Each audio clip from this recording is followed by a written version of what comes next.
Well, our firm started, we opened a little office in Clayton, at a little house in Clayton, right on Merrimack. After 5 years, we decided we needed to move, get a bigger space. We wanted to move in the city. We wanted to be in the city, not out in Clayton, because that's where more the urban focus was and where we hoped to spend our careers working. It was more in the urban addressing urban problems and opportunities. So we moved, and we bought the old police station on Newstead. We bought it in phases. First we rented it, then we bought it, and that started in 1973 when we moved there. And it wasn't too long after we moved there that we got a visit from Dick Roloff. As I recall, it was unannounced, but I could be wrong about that.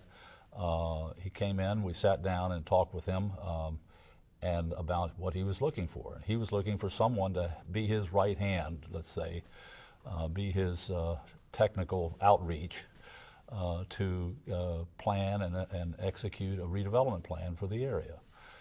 We had seen the article in the paper about Washington University having a plan for the area that had been rejected pretty roundly by the city political forces as well as neighbors.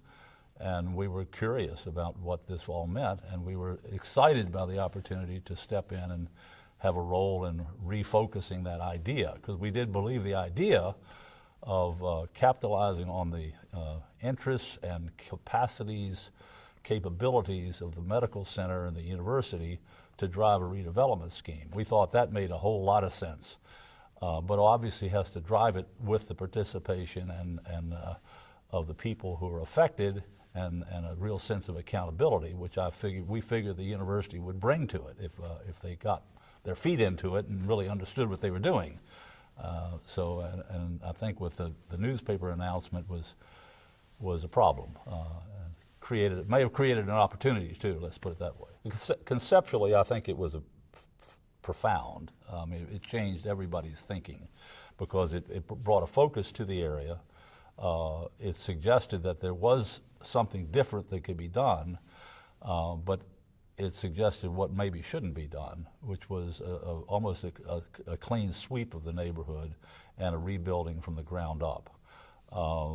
So, I mean, I think the thinking originally had been pretty naive and clumsy because it didn't see that there were opportunities that were there to be capitalized upon as opposed to just swept aside.